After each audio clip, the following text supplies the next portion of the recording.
Colonisation saison 2 Haïti. Épisode 22 La fièvre de l'été 1802. Bonjour. Le 11 juin 1802, le général Leclerc écrit à Napoléon pour lui rendre compte de l'arrestation de Toussaint Louverture. Dans son courrier, Leclerc exprime aussi la crainte qu'il a que cette arrestation n'entraîne un soulèvement des cultivateurs ou alors une rébellion des officiers noirs. Mais dans les faits, il ne se passe rien. Personne à Saint-Domingue ne pleure Toussaint Louverture. D'un côté, les cultivateurs ne pardonnent pas à Toussaint ces règlements de culture qui les maintenaient en quasi-esclavage. De l'autre, les généraux noirs ont complètement lâché leur chef et sont passés à autre chose. Par conséquent, Leclerc, qui a soumis toute l'armée de Saint-Domingue et s'est débarrassé de Toussaint Louverture, pense donc que le pire est derrière lui. Bon, ok, ça a pris plus que les 3 mois prévus. Mais Leclerc dit à Bonaparte qu'il peut maintenant s'occuper, je cite, d'organiser la partie française. Fin de citation. Cependant, l'autre objectif de la lettre, c'est de demander des renforts à son beau-frère. Je cite, « Mais les Noirs sont armés et il me faut des forces pour les désarmer. » Fin de citation.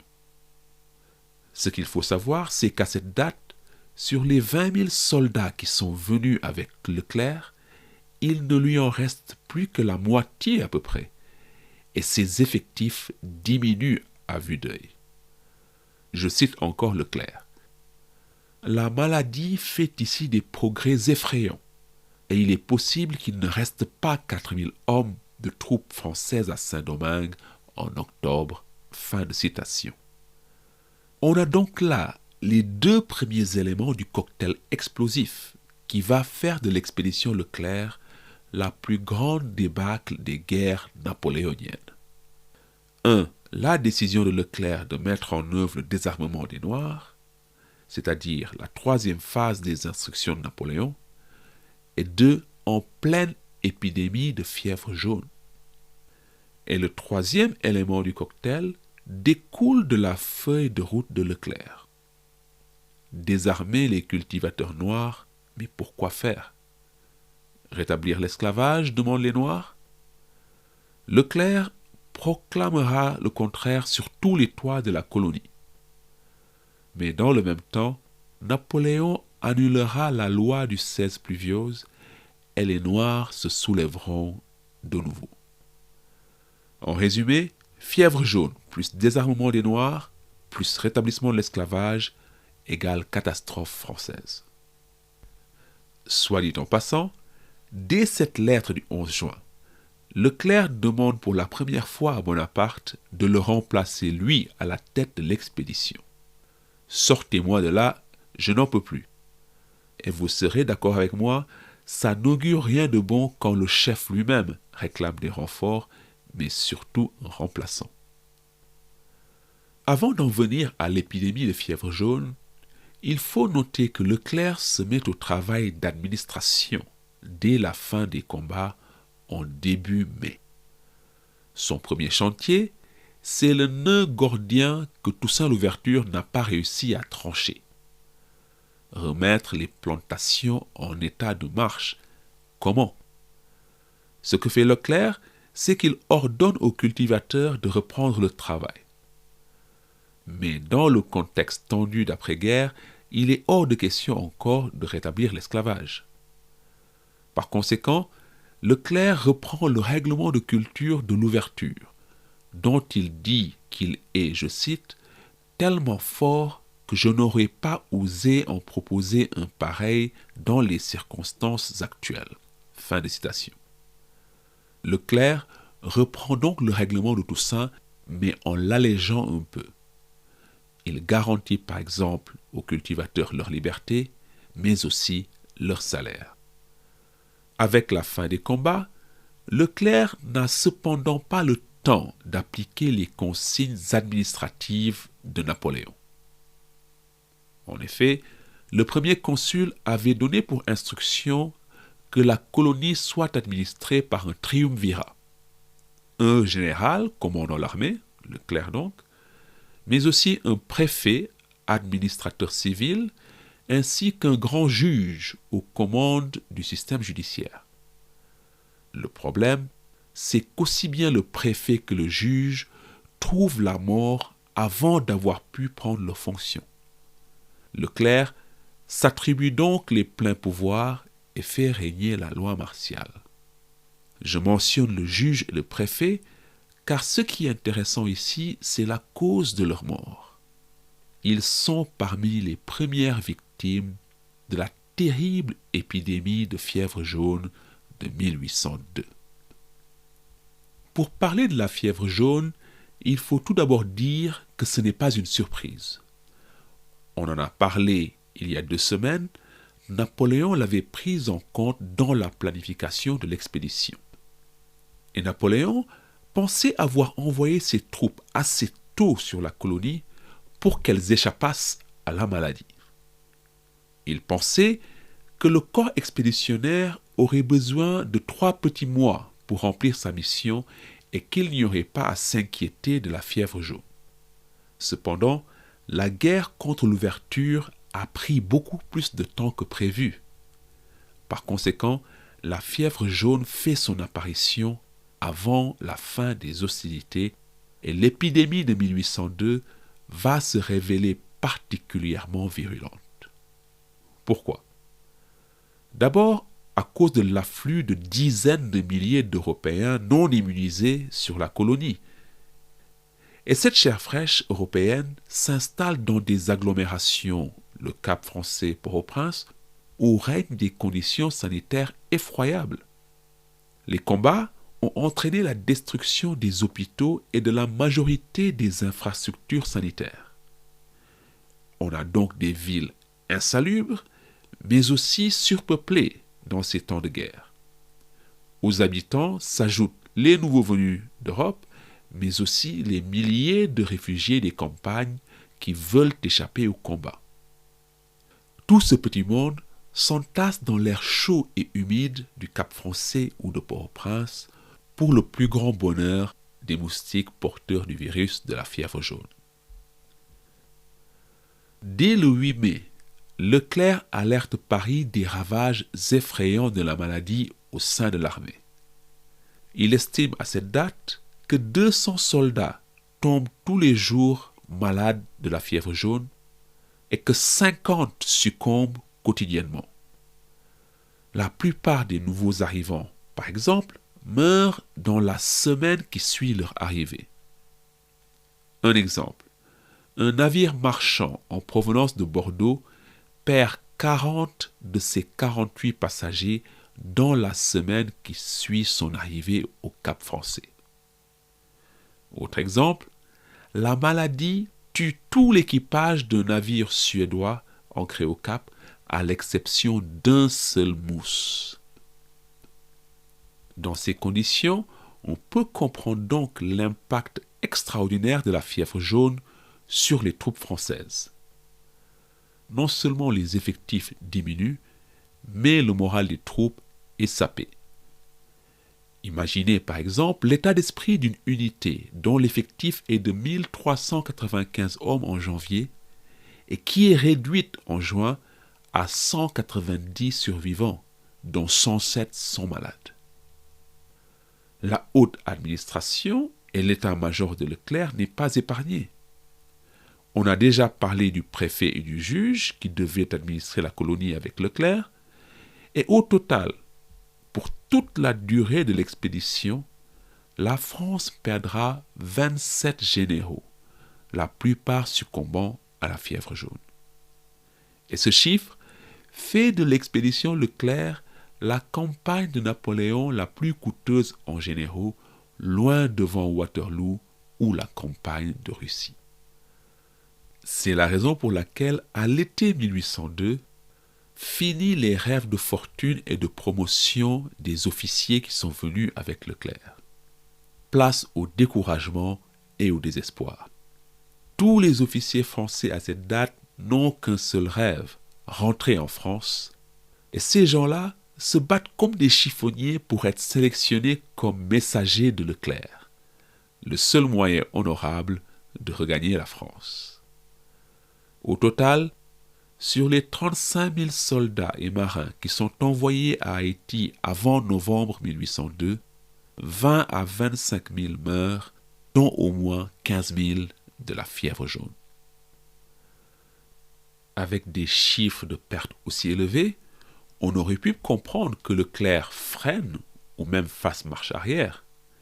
Non, Leclerc décide quand même de garder le cap et de s'attaquer à l'épineuse question du désarmement des Noirs. Dans les faits, Napoléon avait ordonné de désarmer les soldats ainsi que les cultivateurs noirs. Mais Leclerc estime ne pas avoir les moyens de faire les deux. En juin, il n'a que 10 000 soldats sous la main, au lieu des 25 000 dont il aurait besoin pour mener à bien sa mission. Il décide alors de faire deux choses. Incorporer les unités coloniales dans l'armée expéditionnaire et se servir justement de ces unités coloniales pour désarmer les Noirs. Pour incorporer les unités coloniales, Leclerc s'inspire de la technique de l'amalgame, utilisée par la Révolution pour fusionner les unités de volontaires avec l'armée de Louis XVI. À Haïti, l'amalgame c'est quoi? C'est simple, c'est la suppression des unités coloniales et leur inclusion dans les unités expéditionnaires. Ce que fait Leclerc, c'est qu'il profite de la suppression des unités coloniales pour démobiliser de nombreux officiers noirs. Certains sont simplement renvoyés, d'autres sont parqués dans des unités superflues, c'est-à-dire qui ne servent à rien, et d'autres encore restent sous les drapeaux, mais ils sont systématiquement placés sous l'autorité d'officiers blancs. Et bien sûr, ces mesures passent très mal auprès des soldats noirs. Ceux qui sont renvoyés l'ont à travers de la gorge et ceux qui sont conservés souffrent de leur déclassement. Mais Leclerc n'a pas le temps de mener à bien son projet. Il doit très vite ralentir ses mesures de réorganisation car l'impact de la fièvre jaune est tel qu'il est obligé de rappeler de nombreux officiers noirs en juin, un mois seulement après en avoir renvoyé les trois quarts. Arrêt donc de la réorganisation de l'armée, mais poursuite quand même du désarmement des cultivateurs. Pourquoi? C'est qu'il est important pour Leclerc d'annihiler la capacité du peuple à se défendre s'il veut remettre la colonie en état de marche. Il faut savoir qu'après 10 ans de guerre, il y a près de 100 000 armes en circulation. Il y a des milliers de Noirs armés jusqu'aux dents et qui se méfient de Leclerc. Ils se souviennent que Sontonax et Toussaint Louverture leur ont répété que la liberté est au bout du fusil. Leclerc veut les désarmer et ils ne vont pas se laisser faire. Ils soupçonnent à juste titre le désarmement d'être un prélude au rétablissement de l'esclavage. C'est la raison pour laquelle de nombreux soulèvements éclatent à travers la colonie dès le début de la campagne. Et beaucoup de cultivateurs rejoignent les maquis marrons qui n'ont jamais complètement disparu et que la politique de Toussaint avait revitalisé. Pour contrer les rebelles, Leclerc a l'intelligence de lancer contre eux les officiers noirs de l'ouverture. Christophe, par exemple, fait face à Sans Souci dans le nord, alors que Dessalines prend à partie Macaya et d'autres rivaux dans l'ouest. Et dans ces combats, une fois n'est pas coutume, Dessalines se révèle un adversaire redoutable pour les marrons. Comme du temps de Toussaint, il se fait bien voir par Leclerc avec ses méthodes brutales et son zèle répressif. Leclerc salue en lui, je cite, « le boucher des Noirs ». C'est par lui que je fais exécuter toutes les mesures odieuses. Fin de citation. Mais ce recours aux troupes noires est à double tranchant pour Leclerc. C'est efficace, certes, mais le revers de la médaille, c'est que ça met à nu la faiblesse politique de ce même Leclerc. Son autorité ne repose que sur le bon vouloir des officiers noirs. Du coup, quand Napoléon lui écrit avec insistance pour qu'il se débarrasse des Dessalines, Christophe et compagnie, Leclerc s'agace et répond, je cite, « Vous m'ordonnez d'envoyer en Europe les généraux noirs. Il est bien simple de les arrêter tous le même jour, mais ces généraux me servent à arrêter les révoltes qui continuent toujours. Ce n'est pas le tout d'avoir enlevé Toussaint. Il y a ici 2000 chefs à faire enlever. » Fin de citation. Le désarmement se révèle donc être un véritable casse-tête pour Leclerc. Et ce casse-tête va se transformer en mission impossible quand Bonaparte va prendre coup sur coup 3 décisions fatales. D'abord, le 20 mai 1802, le premier consul Bonaparte promulgue un décret-loi qui rend caduc le décret du 16 Pluviose abolissant l'esclavage. Le décret de 1802 n'est en soi que l'officialisation de la politique de Bonaparte qui consiste à maintenir l'esclavage là où c'est possible. C'était le cas en octobre 1801 déjà à La Réunion où les planteurs avaient dit niet à l'abolition. Même chose à l'île Maurice. Mais c'est la même chose aussi en Martinique. En Martinique, ce qui se passe, c'est que la loi du 16 Pluviose n'a jamais été appliquée, à cause, évidemment, de la conquête de l'île par les Britanniques en 1794. Quand la Martinique est rendue à la France en mars 1802, Napoléon décide donc que l'abolition ne s'y appliquera jamais. Et pour couronner le tout, la loi autorise aussi les navires français à reprendre la traite négrière. Peu de temps après, le premier consul publie un règlement qui interdit l'entrée en France à tout noir, mulâtre ou homme ou femme de couleur. En un an donc, c'est tout l'édifice émancipateur de la Révolution qui est mis à bas, et c'est retour au régime raciste d'avant 1794. Et pour illustrer ce retour en arrière, voyons le destin des 3 hommes qui composaient en 1794 la délégation Benetton de Sontonax. Le noir, Jean-Baptiste Bellay, est expulsé d'Haïti par Leclerc, déporté en France en mars 1802, où il est jeté en prison. Et c'est là en prison que mourra le premier député noir de France, Jean-Baptiste Bellay, en 1805. Le métis, Jean-Baptiste Mills, est lui aussi arrêté et déporté en Corse. Quant au blanc, Louis Dufay, il est libre et il rentre même à Haïti et où il espère que l'expédition réussira et que la vie reprendra son cours comme avant la Révolution. Mais le décret du 20 mai est très évasif sur les colonies où l'esclavage a déjà été aboli, c'est-à-dire Haïti et la Guadeloupe.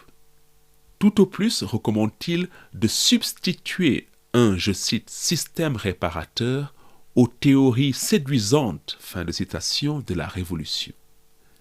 Et c'est en Guadeloupe que se met en place d'abord ce prétendu système réparateur. En Guadeloupe, parallèlement à l'expédition Leclerc, Napoléon a envoyé 3500 hommes sous les ordres d'un général nommé Richepense.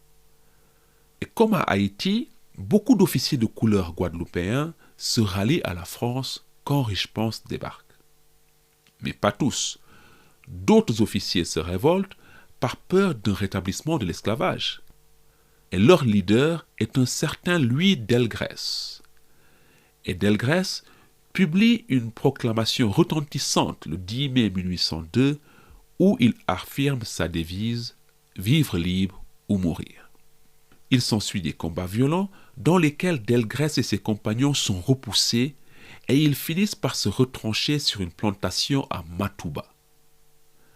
Ils sont encerclés, mais au lieu de se rendre, Delgrès et ses compagnons choisissent de se suicider en mettant le feu à leur baril de poudre. Vivre libre ou mourir. Eh bien, l'avenir leur donne raison, car à la Guadeloupe, Richepanse rétablit de facto l'esclavage. Jugez-en vous-même. Richepanse supprime les salaires des cultivateurs, rétablit l'usage du fouet, ainsi que la discrimination raciale.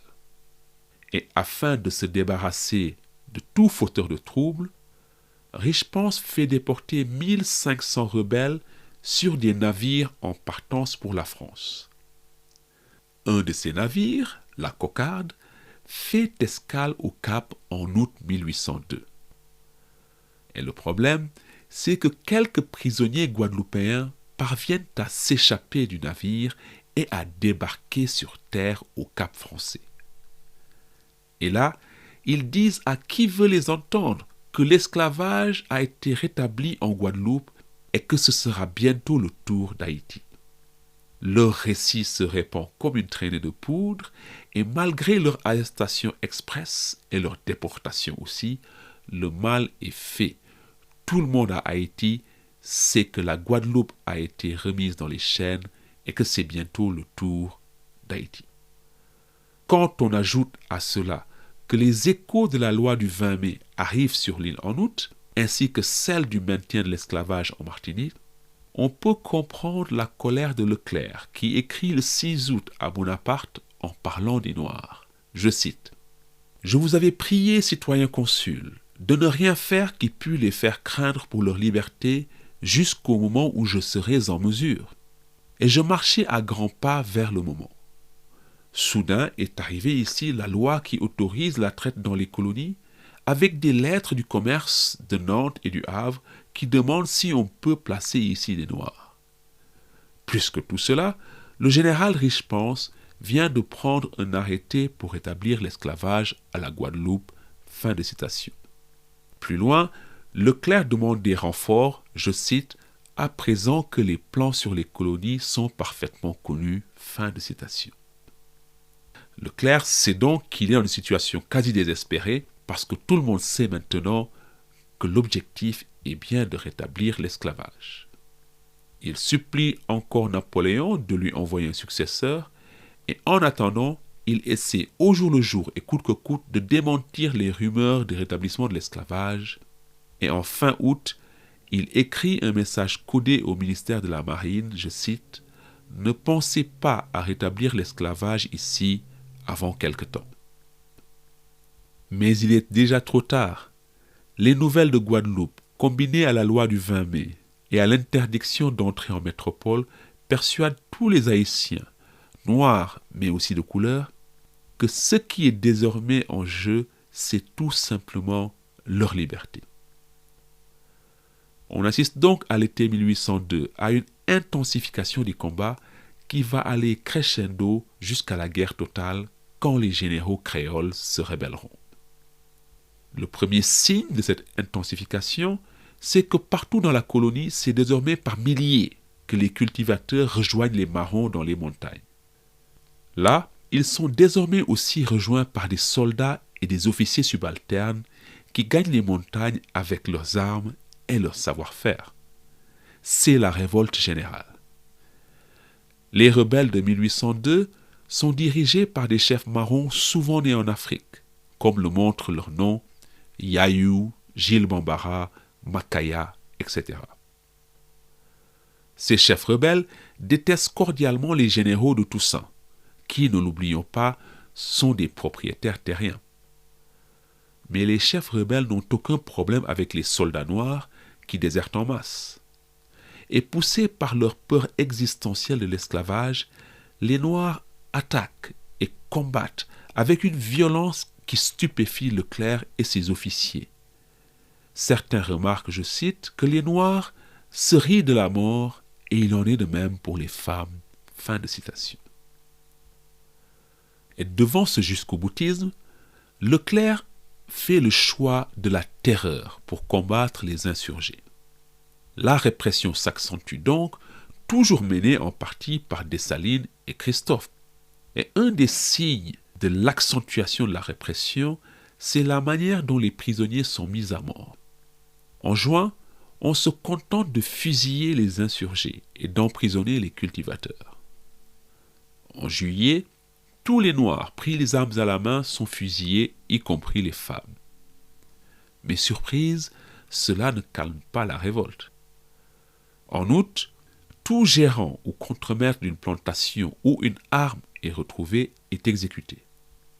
Et c'est aussi au mois d'août que la pendaison est généralisée comme méthode d'exécution pour terroriser encore plus les Noirs. Et pour maximiser la visibilité des pendaisons, les potents sont érigés sur les hauteurs et les prisonniers sont souvent pendus les jours de marché. Mais toutes ces mesures ne font que radicaliser encore plus les Noirs survivants. Du coup, en septembre, on passe à la noyade, car c'est le seul moyen de massacrer des prisonniers à grande échelle, par dizaines, par centaines. Et de manière troublante, certains prisonniers sont même gazés au dioxyde de soufre, enfermés dans les cales des navires.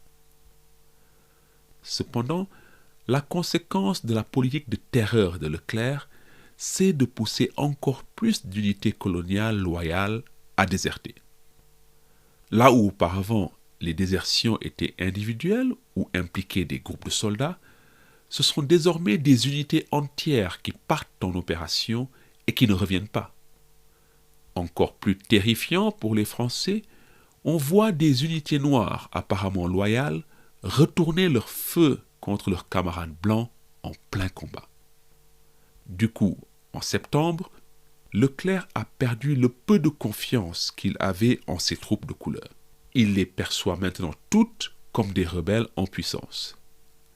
Et le 9 septembre, Leclerc introduit le principe de la responsabilité collective et ordonne à ses soldats, par exemple, de pendre tous les gérants de plantations dans les zones insurgées, que ce soit des rebelles avérés ou pas. Idem dans l'armée, où en cas de désertion, ne serait-ce que d'un soldat dans une unité, tous les soldats, noirs ou de couleur, sont mis aux arrêts. La question qui se pose en septembre est de savoir jusqu'à quand les Noirs et les officiers noirs de Toussaint supporteront tout ça. La question n'est plus donc de savoir s'ils déserteront, mais quand est-ce qu'ils feront défection. Le premier général à se retourner contre Leclerc n'est autre que le neveu de Toussaint Louverture, Charles Belair, en août 1802. Au départ, Belair est prudent. Dans la région où il est affecté et où il est censé procéder au désarmement des cultivateurs, Belair se contente d'encourager et d'aider les cultivateurs à se rebeller. Mais ce faisant, il s'attire les soupçons des officiers blancs qui le convoquent au Cap Français pour rendre des comptes. Belair refuse et il gagne alors les montagnes avec sa femme Sanité, qui est semble-t-il son éminence grise. Charles et Sanité Belair mettent alors au point un plan visant à attirer l'ensemble des troupes noires dans la rébellion. Le problème, c'est que le plan ne reçoit pas le soutien des autres généraux de couleur. Pire, Dessalines voit dans l'affaire l'occasion d'écarter un rival potentiel à la succession de Toussaint. Il se porte donc volontaire pour participer à la traque du couple Belair. Et c'est lui qui arrête le couple avant de les livrer aux Français. Et c'est à cette occasion que Sanité Belair devient une des héroïnes de la guerre d'indépendance haïtienne quand, le 5 octobre 1802, elle demande à être fusillée comme un soldat, comme son mari. Sanité Belair affronte dignement le peloton d'exécution. Et c'est, en parenthèse, pendant la répression de la rébellion des Belair en septembre 1802 que les premiers Polonais se distinguent sur la colonie. En effet, pour répondre aux jérémiades de Leclerc qui demande constamment des renforts, de l'argent, mais surtout qu'on le sorte de là, Napoléon envoie environ 10 000 hommes entre juillet et octobre 1802. Mais il n'est pas bête, il est au courant des ravages de la fièvre jaune et il décide donc de ne plus envoyer de troupes d'élite à Haïti, mais plutôt des étrangers. et comme beaucoup de Polonais s'étaient enrôlés en masse dans l'armée française, dans l'espoir que Napoléon les aiderait à libérer leur pays, eh bien ils sont envoyés au casse-pipe à Haïti. La plupart mourront dans les combats et de la fièvre jaune, mais de nombreux survivants passeront du côté indépendantiste haïtien. Mais pour en revenir aux événements de l'été 1802, on peut dire qu'en début octobre, Leclerc a complètement perdu le contrôle de la situation. Déjà, il se terre dans sa résidence du Cap-Français, car il a peur d'attraper la fièvre jaune. Et de là, il ne peut rien faire d'autre que regarder avec désarroi ses effectifs fondre à vue d'œil, sous l'effet combiné de la maladie et des désertions. Son armée est plus faible que jamais, et il est maintenant convaincu que les généraux n'attendent que la fin de l'épidémie pour se retourner contre lui. Il cède au désespoir et conclut qu'à moins d'un génocide, il est maintenant impossible de rétablir l'autorité de la France à Haïti. Je cite, « Il faut détruire tous les nègres des montagnes, hommes et femmes. Ne garder que les enfants au-dessous de 12 ans et détruire moitié de ceux de la plaine, et ne pas laisser dans la colonie un seul homme de couleur qui ait porté l'épaulette. Sans cela, jamais la colonie ne sera tranquille. » Fin de citation. Dans ces conditions, les soldats noirs savent donc désormais qu'à tout moment, ils peuvent être victimes de la violence aveugle exercée contre les unités coloniales. Cette violence touche aussi les soldats métis. Prenez Alexandre Pétion, qui a jadis défendu Jacmel contre Dessalines et qui a combattu le même Dessalines à la Crête à Pierrot. Eh bien, l'interdiction d'entrer en métropole, combinée au massacre de Leclerc, achève de convaincre Pétion de lâcher la France. Dessalines, lui aussi, est dans les starting blocks. D'un côté, il donne le change en poursuivant Sanité et Charles Belair, mais on sait qu'il le fait surtout pour éliminer un rival. Car d'un autre côté, on constate que Dessalines ne détruit plus les armes qu'il prend aux cultivateurs. Au contraire, soit il les rend, soit il les garde pour constituer des caches d'armes. Preuve du cynisme de Dessalines, les Belair sont exécutés le 5 octobre et Dessalines fera défection 2 semaines et quelques plus tard seulement. Cependant, c'est bien Alexandre Pétion qui donne le départ de la rébellion des généraux créoles. Le 13 octobre, Pétion est alors aux côtés du général Clervaux, l'ancien commandant de Santiago sous Toussaint Louverture. Pétion et Clervaux commandent les unités coloniales qui défendent la route du Cap Français. Et le 13 octobre, ils font soudain défection et joignent leurs troupes à celles du rebelle Macaya, établi dans la plaine du Nord. Et oui, c'est le même Macaya que Sontonax et Paul Vérel avaient sollicité en 1793. Ensuite, Pétion, Clervaux et Macaya unissent leurs forces et lancent une attaque surprise sur le Cap Français. Et il en faut de peu pour que leur attaque soit couronnée de succès.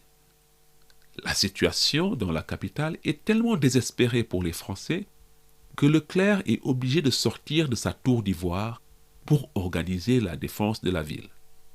L'assaut de Pétion, Clervaux et Macaya échoue finalement et le Cap ne tombe pas. La conséquence néanmoins de la défection de Pétion, c'est qu'elle oblige les autres généraux créoles à abattre leurs cartes. Il faut choisir son camp. Le 16 octobre, Christophe rejoint le camp du rebelle Petit Noël Prieur et les 2 hommes marchent sur Port-de-Paix. Dessalines, lui, déserte le 24 et il attaque Gonaïves. Et cette désertion définitive des unités coloniales inaugure l'une des périodes les plus meurtrières de la guerre. En effet, comme les contours d'une ligne de front commencent à se dessiner entre blancs d'un côté, noirs et gens de couleur de l'autre, malheur à ceux qui se retrouvent du mauvais côté. Au Cap Français, Leclerc ordonne l'arrestation immédiate de tous les soldats de couleur restés dans la ville, c'est-à-dire encore fidèles à la France. 1200 soldats noirs et métis sont embarqués sur les navires. On les leste de sacs de farine et tous sont poussés par-dessus bord. La femme et les enfants de Paul Louverture subissent le même sort. La mer continuera à rejeter les corps de ces pauvres sur la plage pendant toute une semaine au Cap Français, à la plus grande horreur des habitants. Et en guise de vengeance, les insurgés exécutent de nombreux otages blancs bien en vue du Cap Français. Et hors du Cap, c'est la même chose. Dans toute la colonie, on ordonne l'arrestation de tous les Noirs ou gens de couleur qui servent encore dans l'armée française. C'est ainsi que meurt le général Maurepas, celui qui avait infligé une défaite cinglante à Leclerc devant Port-de-Paix. En effet, en octobre 1802, Maurepas ne fait pas défection, mais reste fidèle à la France après le départ des Christophe et des Salines. Pour le récompenser, Leclerc l'embarque dans un bateau, lui, sa famille et ses soldats, et les fait jeter par-dessus bord. Au total, on estime à près 4000 le nombre de morts par noyade dans cette période d'octobre 1802. La guerre est devenue simplifiée, explique un amiral français. C'est le blanc contre le noir. Et le message aux officiers de couleur encore loyaux est clair: désertez, sinon vous êtes morts. Si on fait donc un bilan de l'expédition Leclerc à la fin octobre 1802, il est catastrophique. Sur les 34 000 soldats plus marins ayant débarqué durant l'année, 24 000 sont morts et 7 000 sont malades. Leclerc, à cette date, n'a plus que 3 000 hommes en état de combattre dans la nouvelle phase de la guerre qui s'ouvre. Et cette nouvelle phase, qui aboutira à l'indépendance d'Haïti, Leclerc n'aura cependant pas l'opportunité d'y participer. En effet, le général Leclerc est une des dernières personnes à être emportée par l'épidémie de fièvre jaune. Le 22 octobre, il fait venir le médecin et se plaint de migraines épouvantables qui durent 2 jours. Et vu les temps d'incubation du virus, il est probable que Leclerc ait été contaminé quand il a été obligé de sortir de sa résidence pour repousser l'assaut de Pétion, Clairvaux et Macaya à la mi-octobre. L'état de Leclerc s'améliore, mais le 29, c'est la rechute, typique de la maladie. Fièvre, vomissements, diarrhée, etc. Et le 1er novembre, la peau du général devient jaunâtre, pendant que son corps se vide d'un épais liquide noir. Le 2 novembre, jour des morts, moins d'1 an après avoir été mis aux commandes de la plus formidable expédition militaire française, Leclerc meurt à l'âge de 30 ans. La semaine prochaine, le général Rochambeau remplacera Leclerc et affrontera Dessalines dans ce qui est maintenant une lutte à mort des Noirs contre les Blancs. Cette lutte, je ne vous apprends rien, aboutira à l'indépendance d'Haïti le 1er janvier 1804. On verra ça la semaine prochaine. D'ici là, portez-vous bien et salut, hein!